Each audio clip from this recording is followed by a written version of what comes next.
O Air France, ele vai fazer dia 1º de junho agora, 10 anos, né?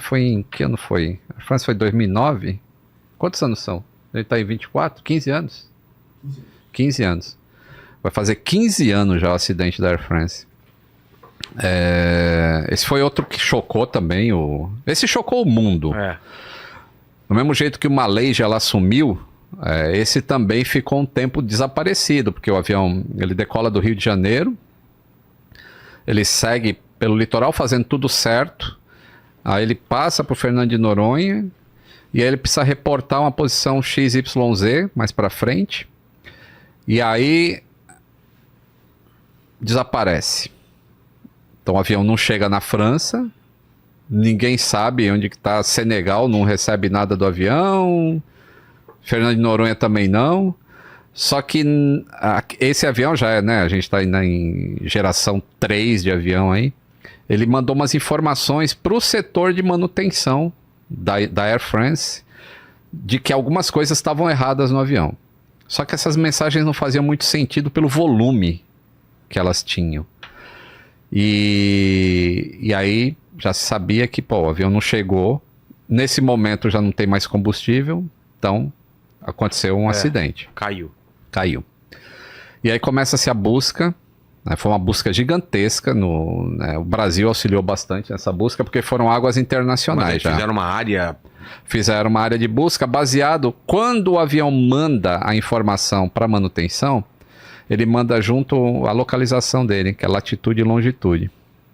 Então eles começaram fazendo naquela área, e aí, mas a maré vai levando destroços, né? Mas começaram a achar pedaços desse avião, e aí se constatou, putz, ele caiu aqui no Oceano Atlântico.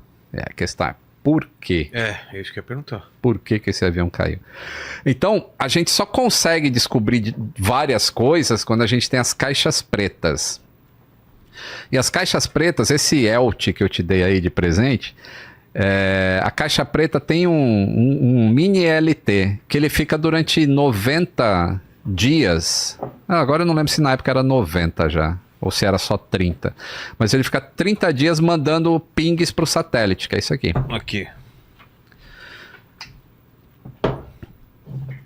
E aí o satélite, teoricamente, pega essas informações. Acontece que esse avião ele bateu ali onde ele caiu, as águas são muito profundas. 3.500 metros. Ó a cauda dele aí. Um destroço.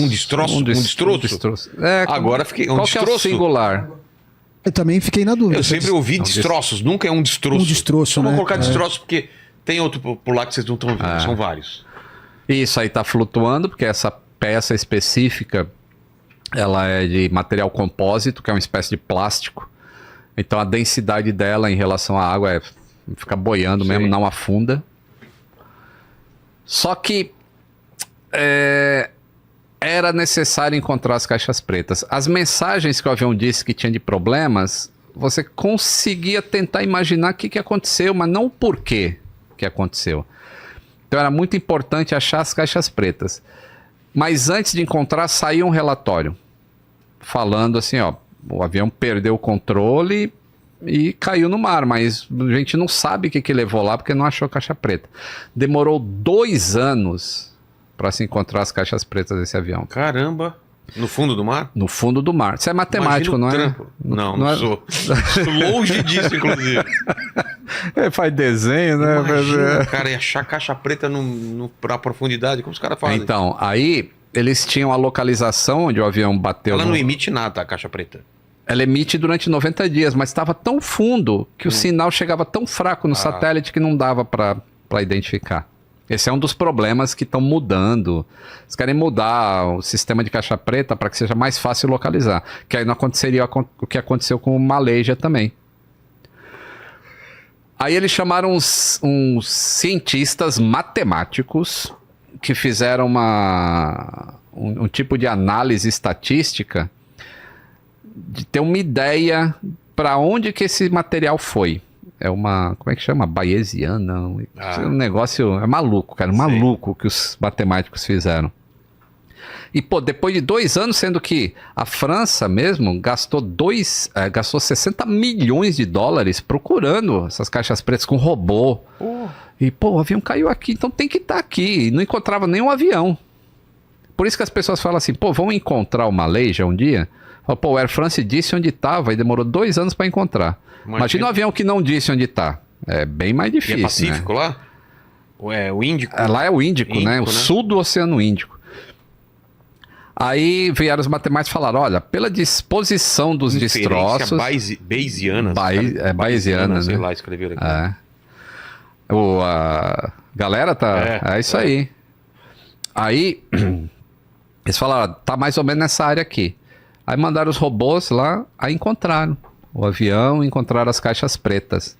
Aí agora já dava para reconstruir a história. O que aconteceu para um avião de última geração, que não tinha nenhum problema anterior, simplesmente mergulhar no oceano? Do nada. Porque avião perder controle em voo de cruzeiro já é difícil cair. Se for em voo de cruzeiro, então... E aí começa todo o processo de investigação. E aí se descobriram algumas coisas sobre esse voo específico, né? Que eu até tenho 2 vídeos no canal que contam assim, minuto a minuto, o que vai acontecendo. Mas, resumidamente, esses voos internacionais, eles levam 3 pilotos a bordo. Por quê? 2 pilotam e um é o rodízio, faz rodízio. Então, eles decolam com 3, aí um vai dormir, logo que atingir a altitude de cruzeiro, um vai dormir. Aí ficam 2. Aí esses caras voam 3 horas e meia, dependendo da quantidade, né? Quanto tempo do voo. 3 horas e meia, 4 horas. E aí, esse aqui que foi dormir acorda, vai para o lugar de um dos 2 que vai dormir em seguida. Tá. No caso, quem estava voando era o comandante e um júnior. Júnior entre aspas, porque quando eu falo júnior, dá a impressão que o cara não sabe fazer nada, e não é isso, cara de 17 anos. É o cara que, pô, sabe fazer tudo.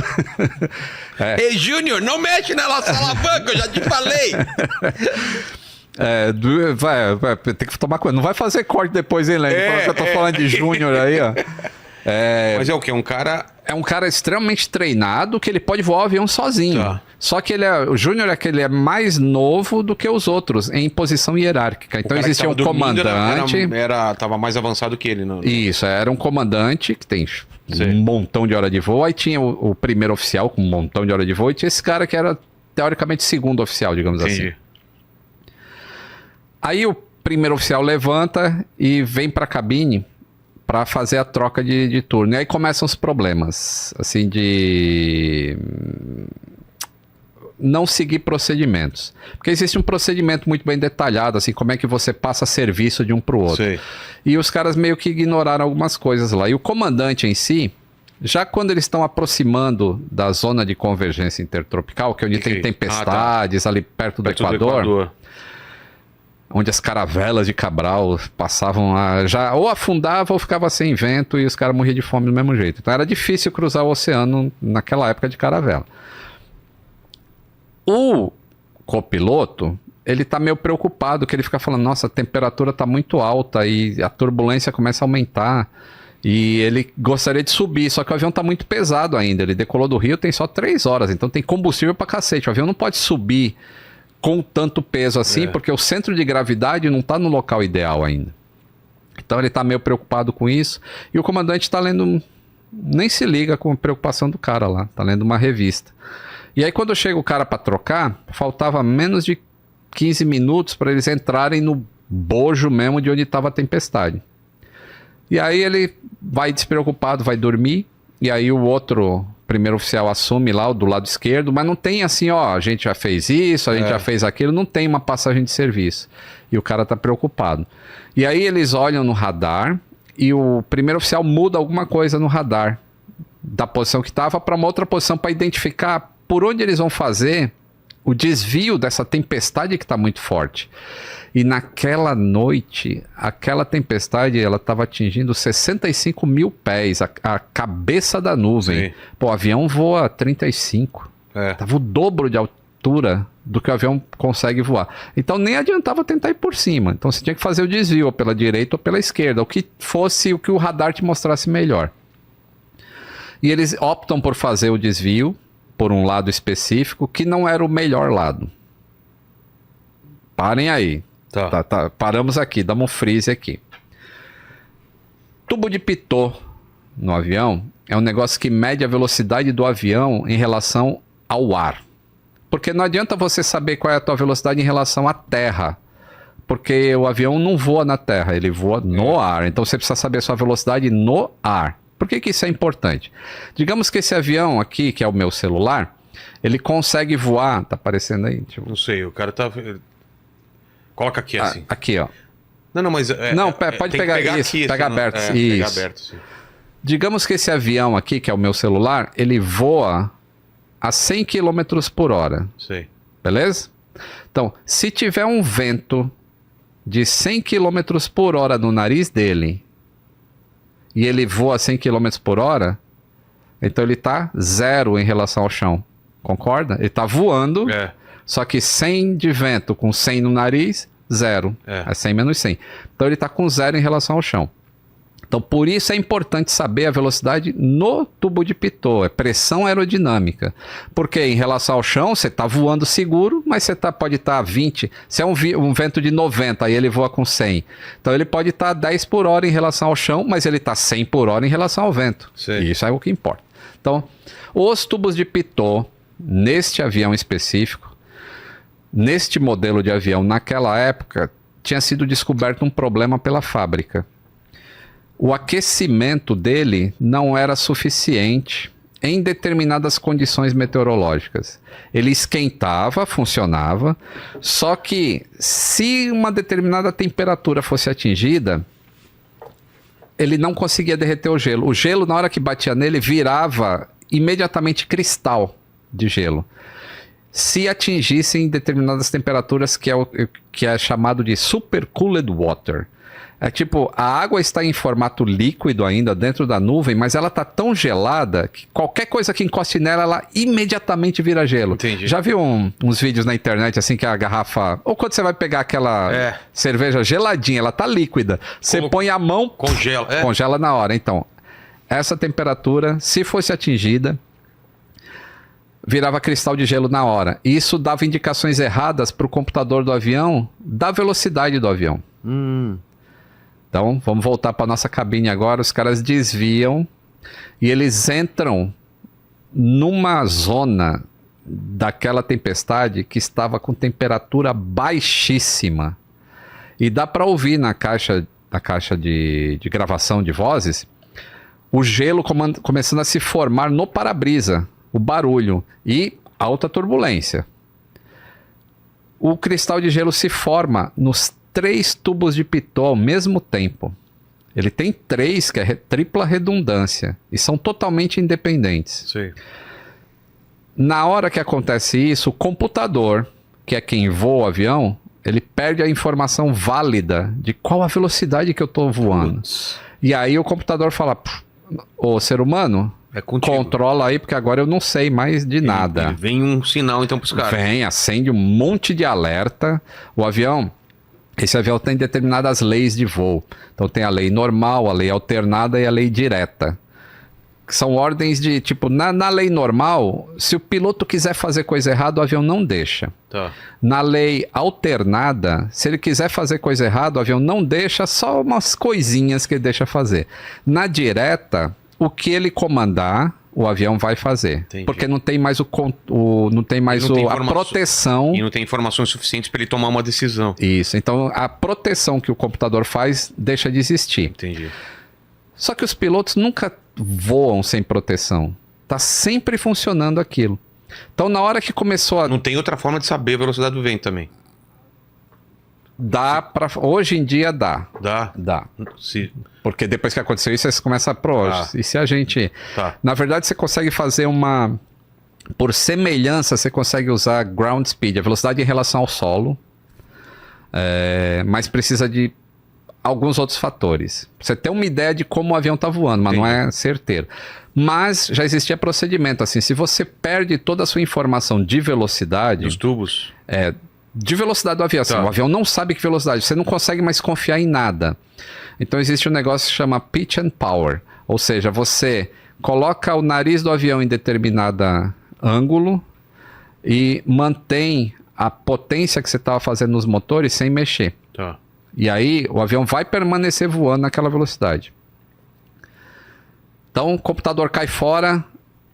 E aí, neste momento que tá tudo, um monte de mensagem lá, porque, pô, pensa, um computador que tá controlando o avião daquele, vem um monte de informação errada, de problema, os pilotos não têm nem tempo de ver o que tá acontecendo. E aí, o piloto mais jovem, ele começa a subir o avião, como que tentando fazer o negócio assim, pô, eu preciso sair dessa... Mas por que o outro cara, por que ele e não o outro mais experiente? Essa é uma dúvida que fica Ninguém pra sempre, entende, assim. tá. Porque, e ele fala, my controls, assim, por que e aí entra assim, né, se o comandante tivesse feito o briefing, ó, se acontecer alguma coisa, você é responsável por isso, você é responsável por aquilo. Não teve isso. Então, na hora que aconteceu o problema, não existe uma coordenação, assim, eu faço isso, você faz pode ser que aquilo. o outro tava dormindo, por exemplo, do lado. Não, o pode comandante foi dormir ser. lá. Não, o que tá do lado. Porque são dois que estão... Ah, não tava. Os dois Não tava. estavam lá. Os dois estavam lá. Tá. É que tem a conversação dos dois ainda, tem. mas é uma conversa meio descoordenada, porque eles não sabiam o que estava fazendo, o que estava pilotando não dava informação correta para o outro, Entendi. e o outro não conseguia ver o que aquele estava fazendo, porque é tudo escuro lá no... Então, esse da direita começou a puxar o manche e o avião começou a subir. Mas lembra que eu falei que ele estava muito pesado? E não dava para subir? Então ele vai subindo, e aí chega numa altitude em que ele perde tanta velocidade que ele começa a descer dessa maneira aqui, ó. Deixa eu... Como assim? Ah, tá. Ele desce assim, ó. Ele não embica. Ele vai... Ele vai descendo com o nariz para cima. Cara... E aí...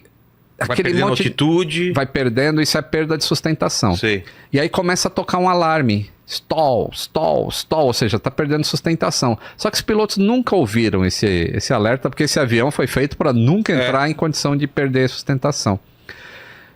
E aí começa uma conversa assim, pô, mas eu não sei o que tá acontecendo, eu tô puxando o tempo todo. E aí o cara fala, não puxa. Empurra o manche, que é para o nariz descer e você ganhar velocidade. E ele faz isso num primeiro momento. Quando ele tá caindo assim... Sei. Essa mensagem que avisa que ele está sem sustentação, a velocidade fica tão baixa que o sistema fala, é impossível estar nessa velocidade. Então não vou avisar que está em stall, porque o avião nessa velocidade não voa. Olha a lógica do sistema. Então ele não dava stall. Quando ele baixa o nariz e o avião começa a pegar velocidade, aí chega naquele limite em que o computador fala, putz, stall. Eu vou perder sustentação se não acelerar mais. Aí ele começa a avisar, stall. Aí Putz. ele puxa de novo. E coloca na condição em que não tem como recuperar. Levantar o nariz de novo. E ele começa a cair. E não tem uma sensação de queda, tá? Porque ele atingiu uma velocidade tal que você não tem mais aceleração. Você só tem a queda. Só que o pitot começou a voltar a funcionar de novo, mas eles não acreditam no que o instrumento está mostrando. Então, o sistema que indica o quanto eles estão descendo por minuto, chegou a 10 mil pés por minuto. Ele não acredita naquela informação lá. Ele fala, pô, é impossível, meu corpo não está sentindo que eu estou descendo isso. E não sente? É muita distância para o corpo não sentir, porque não é um... Então, mas é igual quando você pula de paraquedas. Você salta, né? Eu falar pula, o pessoal não é pula, é salta. Quando você sai do avião, você vai acelerar até atingir, sei lá, 200 km por hora. A partir do momento que você atingiu, você não tem mais sensação de queda, porque não tem mais aceleração no seu corpo, só tem a velocidade terminal, final. Acontece a mesma coisa no avião. E aí, um pouco mais de conhecimento, eles saberiam, por exemplo, que essa indicação não é de tubo de pitot. O que indica o avião quanto ele está descendo ou subindo não é de tubo de pitot. Isso é de sistema inercial. Então a indicação tinha que ser acreditada, assim, que nós estamos descendo a 10 mil pés por minuto, mesmo sem enxergar nada, mesmo sem o meu corpo sentir. Mas enfim. Não conseguem resolver o problema e começam a chamar o comandante lá, o que foi dormir. Aí quando o comandante chega... Eles não conseguem passar para o comandante tudo o que aconteceu. O primeiro momento é que eles sabiam que a velocidade estava errada no início do problema. Eles nunca falam isso para o comandante. e o outro lá puxando o manche para trás o tempo todo e o avião não recupera. Até que quando ele chega, quando ele fala que tá puxando, o comandante, não, desce o nariz, desce. E aí ele começa a descer o nariz de novo, o avião começa a ganhar velocidade, mas aí não dá tempo que ele atinge o oceano. Então vamos lá, o que dava para ser feito, sabendo do problema? Se sabendo do problema hoje, congela os 3 então, pitons. hoje, aí entra diversas coisas. Por exemplo, naquela época não existia treinamento para as tripulações de como recuperar um stall em alta altitude naquele específico modelo de avião. Porque era muito... Porque nunca ia acontecer. Porra. Então, isso foi uma das coisas que mudou. Falou, pô, a gente precisa dar treinamento para recuperação. Na verdade, os militares faziam isso. Ah, sim. Porque é mais fácil um avião militar perder, né, ficar em condição estranha lá em cima do que um avião civil. Então, passou a ter esse treinamento a cada 6 meses. Os pilotos têm que fazer um treinamento de recuperação de stall com o avião em manual. Esse é um ponto. Segundo, aprender a voar na mão sem o auxílio dos computadores. Isso também foi reforçado. Segundo, o treinamento da Air France teve que ser modificado em algumas coisas em relação a esses procedimentos. Até a troca de pilotos, como é que é feita, hoje em dia mudou depois desse acidente. Então, novamente, como eu disse, né, não é uma coisa só, são diversas coisas. O uso do radar, como é que você analisa assim para identificar que, pô, o radar às vezes pode estar mostrando que o negócio está bom, mas você tem que, baseado nas condições que você tem em volta, você tem que analisar, pô, ele não tá bom. Mas nesse caso, o que foi a avaliação errada do radar? Eles seguiram por um lugar que não era o melhor. Porque analisaram ruim, fizeram uma análise A gente ruim. não sabe o que eles estavam vendo na tela, porque isso a caixa preta não grava o que eles estavam Só vendo. o que eles falaram. Grava o que eles falavam e quais eram os parâmetros do avião. Mas o que se sabe é que os aviões que passaram na frente dele naquela noite e os que passaram logo atrás dele, eu tô falando logo atrás, é 1 minuto e meio depois, 3 minutos depois, tanto que passou 3 minutos antes quanto que passou 3 minutos depois, eles desviaram para o lado oposto do que o Air France desviou. Então a decisão foi errada. Foi baseada no... isso aí é... Essa daí não... O que são essas coisinhas aí?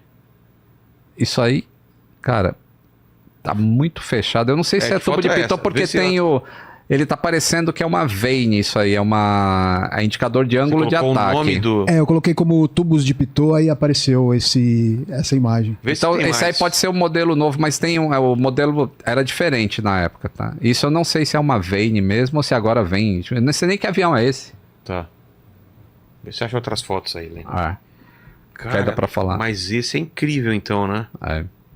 E, pô, ali tinha até um príncipe brasileiro lá, né? Entre os passageiros, se eu não me engano. Pô, um avião desse que atravessa o oceano, muita gente.